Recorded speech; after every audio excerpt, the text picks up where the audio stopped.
जिनेन्द्र वन्दे तु सर्वसिद्धे धुवममलमणोवमं गदिं पत्ते वोच्छामि समय पाहुड मिणमो सुध केवली भणिदम। पंच परमेष्ठी भगवान की जय। निश्चय रत्नत्रय निश्चय सम्यक दर्शन के 8 अंगों का वर्णन चल रहा है।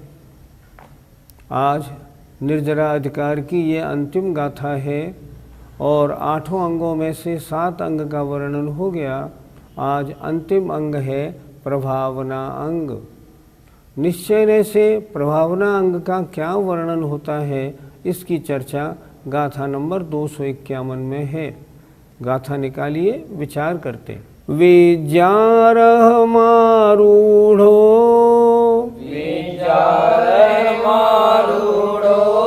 मनोरह रहे सुहण दिजो चेदा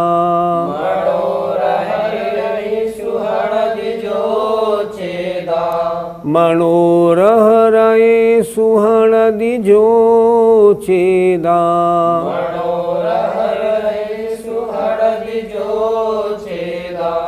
सो जीर्णान पहावी सम्मादिठी मुणे दवो बोलो। विजारे मारूढ़ो मनोरह रहे सुहण दिजो चेदा सो जीर्णान पहावी सम्मादिठी मुणे दवो। विजारे मारूढ़ो मनोरह रहे सुहण दिजो चेदा सो जीर्णान पहावी सम्मादिठी मुणे दवो। निश्चय सम्यक दर्शन और उसका अंतिम 8वां प्रभावना अंग। आइए एक एक शब्द पर विचार करते हैं। विद्या माने विद्या रूपी, रहम अर्थात रह माने रथ, आमारूढ़ो उनमें आरूढ़ हुआ, विद्या रूपी रथ में आरूढ़ हुआ सवार। मनोरह रहेशु मणो मन रूपी, रह माने रथ के, रहेशु माने वेगों को। जो चेदा जो आत्मा हणदि नष्ट करता है। क्या हुआ? विद्या रूपी रथ में आरूढ़ हो गए और मन रूपी रथ के वेग अर्थात मन में तरह तरह के विचारों का आना, संकल्प विकल्प राग द्वेष तरह तरह के विकल्पों को मन में आना। तो जो विद्या रूपी रथ में आरूढ़ होकर मन के अंदर जो तरह तरह के संकल्प विकल्प आ रहे हैं, उनको जो आत्मा रोकता है, नष्ट करता है, सो वह आत्मा जीर्णाण पहावी, जिनेन्द्र भगवान के णाण माने ज्ञान की, पहावी माने प्रभावना करने वाला, सम्यक दृष्टि जानना चाहिए। वास्तव में भगवान ने जो धर्म बताया है उसकी प्रभावना करनी हो, अपने जीवन में उसको उतारें, ये सच्ची प्रभावना है। मुनि महाराज को देखकर लोग कहें ये तो साक्षात भगवान है, ये धर्म की प्रभावना है। वो यहाँ जिनेन्द्र भगवान के ज्ञान की प्रभावना करने वाला अर्थात भगवान के कथनानुसार चर्या में लगा हुआ जो मुनि है, जो लोग देखे तो कहें ये चतुर्थ काल के मुनि जैसे लगते हैं, ऐसे जीव जो होते हैं वास्तव में धर्म की प्रभावना करने वाले होते हैं। मुझे एक बात बहुत अच्छी ध्यान आती है। आचार्य विद्यासागर जी महाराज ने अपने गुरु से आचार्य ज्ञान सागर जी महाराज से प्रभावना के जब बारे में बात की, उन्होंने पूछा धर्म की प्रभावना कैसे हो, तो उन्होंने एक वाक्य कहा था, ऐसा कार्य मत करना जिससे अप्रभावना हो। बस यही प्रभावना है।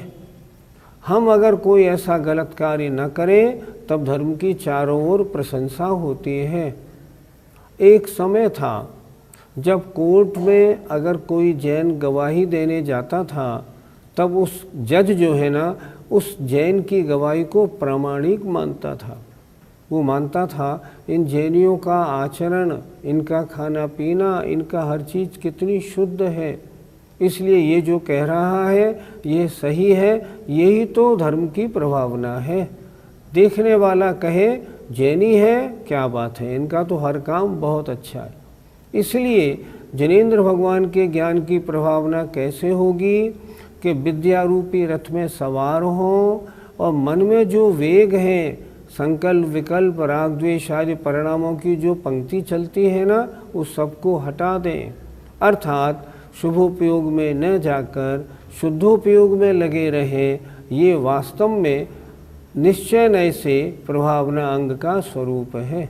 अर्थ, जो आत्मा विद्या रूपी रथ में आरूढ़ हुआ मन रूपी रथ के वेगों को नष्ट करता है, वह जैनेंद्र भगवान के ज्ञान की प्रभावना करने वाला सम्यक दृष्टि जानना चाहिए। पंडित जी, मन रूपी वेगों से क्या तात्पर्य है?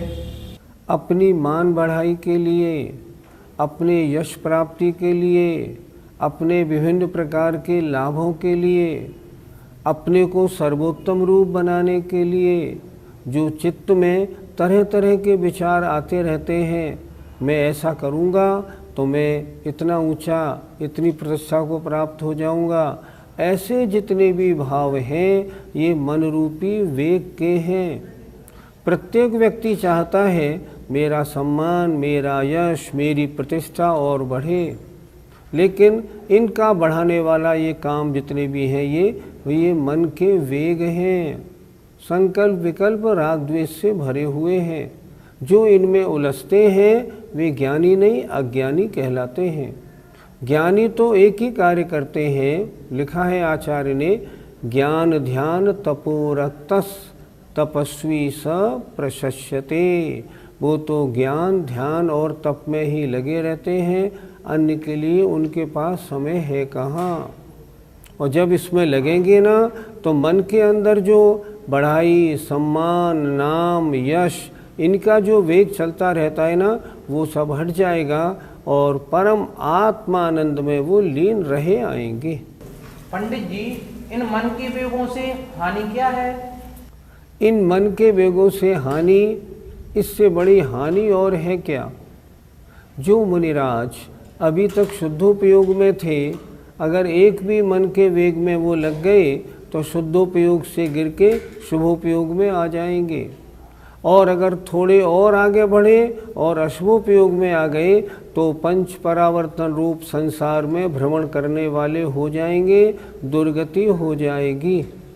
इनसे तो हानि ही हानि है। मुनि धर्म में ऐसे परिणामों के लिए कोई स्थान नहीं। मुनि धर्म तो कहता है कैसे भी कुछ भी हो, समता रस में डूबे रहो, आत्मा का आनंद लेते रहो, यही मुनिपने का लाभ है। और इससे हटेंगे तो संसार मार्ग है, मुनि मार्ग नहीं, मोक्ष मार्ग नहीं। पंडित जी, व्यवहार सम्यक दर्शन का प्रभावना कैसा होता है?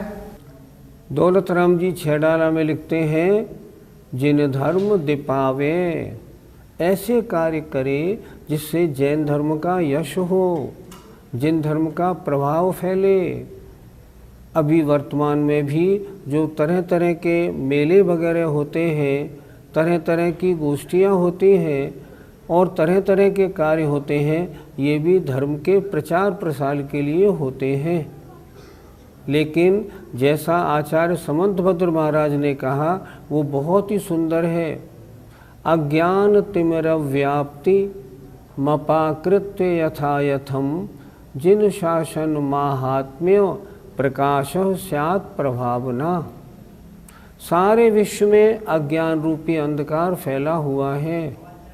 ये अज्ञान अंधकार का अज्ञान तिमिर व्याप्तिम अपाकृत्य इस अज्ञान रूपी अंधकार का जो फैलाव है उसको दूर करके अज्ञान तिमिर व्याप्ति मपाकृत यथायथम बिल्कुल आगम के अनुसार पूरे प्रयत्न पूर्वक जिन शासन महात्म्यों भगवान के शासन की महात्म का प्रकाश करना, प्रचार प्रसार करना, इसका नाम प्रभावना अंग है। बहुत सुंदर स्वरूप उन्होंने लिखा। शास्त्रों में जहाँ भी सम्यक दर्शन का वर्णन हुआ है वहाँ पर इनके 8 अंगों को भिन्न भिन्न प्रकार से समझाया है। यद्यपि बात तो एक ही है, लेकिन समझाने का ढंग अलग होने से बहुत सुंदर मालूम पड़ता है। आचार्य अमृतचंद स्वामी पुरुषार्थ शुद्धोपाय में बहुत सुंदर लिखते हैं, आत्मा प्रभावनीयो रत्नत्रय तेजसा सततमेव दान तपो जिन पूजा विद्यातिशयिष जिन धर्म। कितना सुंदर लिखा। आत्मा प्रभावनीयो, आत्मा की प्रभावना करो। कैसे? रत्नत्रय तेजसा, रत्नत्रय को धारण करके, सततमेव निरंतर हमेशा। मुझे अच्छी तरह याद आता है कैसे प्रभावना होती है। आचार्य श्री अमरकंटक में विराजमान थे, तो अमरकंटक में एक कल्याणानंद महाराज वहाँ हैं, उनका आश्रम है। वो आचार्य श्री के दर्शन करने आए थे और आचार्य श्री के दर्शन करने आए तब उन्होंने कहा, वास्तव में साधु की चर्या देखनी हो ना तो इन दिगंबर साधुओं की देखो, और दिगंबर साधुओं में भी तो इन आचार्य विद्यासागर जी की देखो, क्या अद्भुत चर्या है इनकी। मैं तो दंग हूँ। मैं उसमें सुन रहा था उनकी बात। उनका कहना था, महाराज आप दिन में एक बार भोजन करते हैं, मैं कर सकता हूँ। आप सर्दी गर्मी सहते हैं, मैं सह सकता हूँ, लेकिन 2 काम मुझसे नहीं हो सकते। एक तो मैं दिगंबर नहीं रह सकता, मेरी इंद्रियां मेरे बस में नहीं है। दिगंबर रहने का काम तो बहुत महान है। और दूसरी बात, केश लोच में तो बड़ी तकलीफ होती है। ये तो अपने बालों को यूं उखाड़ के फेंक देते हैं और फिर झड़ अपने काम में लग जाते हैं। ये मुझसे नहीं हो सकता। चर्या है तो इनकी ही है, इसलिए मैं जैन धर्म को बारंबार प्रणाम करता हूँ। यह है जैन धर्म की प्रभावना। इसलिए जैन धर्म के अनुसार चल के मार्ग की प्रभावना करना ही वास्तव में प्रभावना है। दान तपो जिन पूजा, तरह तरह के दान देकर, ऐसा दान दे जो आवश्यकता जिसे है उसके पास पहुँचे और पूरा शहर पूरा गांव ये कहे दान देना है, देखो ये जैनी भाई देते हैं। तपस्या करना, कितने बड़े बड़े उपवास आदि करना जिसको सुने तो लोग दंग रह जाएं। जिन पूजाएं करना, शानदार पूजाओं का आयोजन करना, जिनको देख के अन्य मत वाले भी कहें पूजा करने का ढंग तो इनका है। ये है प्रभावना का तरीका। मैंने एक जगह देखा, महावीर जयंती मनाई जा रही थी। वहाँ क्या किया था उन लोगों ने, भगवान महावीर के सिद्धांतों के बहुत संक्षेप में और बहुत सरल भाषा में सूत्र एक कागज़ पर उतारे थे। इतना बड़ा कागज़ था। जहाँ जहाँ जुलूस जा रहा था, हर व्यक्ति को हर दुकान पे वो पर्चा दे रहे थे, भाई साहब इसको पढ़ना ज़रूर। और इतनी अच्छी भाषा में उन्होंने वो पत्र लिखा था, जो पढ़े वो कहे हाँ जैन धर्म के सिद्धांत कितने सुंदर हैं। ये है प्रभावना का तरीका। इसलिए जैन धर्म की प्रभावना करना भी सम्यक दर्शन का अंग है। आज निर्जरा अधिकार पूरा हो रहा है। ये आचार्य ज्ञान सागर जी महाराज की टीका, जो आचार्य जयसेन महाराज की टीका के आधार से लिखी गई है, ये हमने आप में से बहुत से लोगों के पास भेजी है। बहुत से लोगों के पास ये पहले से थी। आज इसमें ये अधिकार पूरा हो गया, गाथा नंबर 251। लेकिन इसके बाद में कुछ विषय इसमें और दिया है, मैं उसकी थोड़ी चर्चा करना चाहूँगा। इन्होंने क्या विषय दिया है? इन्होंने विषय दिया है, निश्चय का व्याख्यान करने के बाद आपने व्यवहार का व्याख्यान क्यों किया? क्या आचार्य उत्तर कितना सुंदर दे रहे हैं। देखिए, मैं किताब में से पढ़ रहा हूँ, आप पृष्ठ 235 निकाल लीजिए। बहुत उपयोगी है ये चर्चा, इसलिए कर रहा हूँ। इसमें इन्होंने लिखा है, टीकाकार उत्तर देते हैं, सुवर्ण और स्वर्ण पाषाण में परस्पर कार्य कारण भाव है। सोने का पत्थर खान से निकला, ये कारण है, इसमें से सोना निकलेगा। उसी तरह व्यवहार सम्यक दर्शन कारण है, निश्चय सम्यक दर्शन कार्य है। आज बहुत से लोगों में एक गलत फहमी है, वो व्यवहार सम्यक्त को तो सम्यक्त मानते ही नहीं, निश्चय सम्यक्त को ही सम्यक्त मानते हैं। उनकी धारणा अच्छी नहीं। समय सार जी में पृष्ठ 235 में जो लिखा है उसे अच्छी तरह पढ़ें। व्यवहारने को छोड़ देंगे, बहुत दिक्कत हो जाएगी। देखिए इन्होंने क्या लिखा है, मैं इसलिए पढ़ के सुना रहा हूँ। आज इस ज्ञानशाला में पहली बार पढ़ाने वाली बात मैं कर रहा हूँ कि मैं ग्रंथ आपको पढ़ाऊँ। देखिए, वैसा ही कार्य कारण भाव निश्चयने और व्यवहारने में है। व्यवहारने कारण है तो निश्चयने उसका कार्य है। यह बात दिखाने के लिए यहाँ प्रयास किया गया है। आचार्य ने एक गाथा लिखी है, जय जिणमय पवज्य है तामा व्यवहारिणिच्छये मुणः एकेण बिना छिज्जयी तीर्थम अर्णेण पुण्य तच्चम। अर्थात यदि जिनमत का रहस्य प्राप्त करना चाहते हो, जिन धर्म की वास्तविकता का परिचय प्राप्त करना चाहते हो, तो व्यवहार और निश्चय ने इन दोनों में से किसी को मत भूलो, दोनों को सत्य मानो। क्योंकि व्यवहारने को छोड़ देने से, अगर आपने व्यवहारने को झूठा मान लिया तो अभीष्ट सिद्धि का मूल कारण जो तीर्थ है, जो कार्य प्रणाली है, वह नष्ट हो जाता है। और निश्चय को भुला देने पर समुचित वस्तु तत्व ही नहीं रह पाता है। इसलिए व्यवहारने और निश्चय ने दोनों को मानना है। व्यवहार सम्यक्त भी सम्यक्त है, निश्चय सम्यक्त भी सम्यक्त है।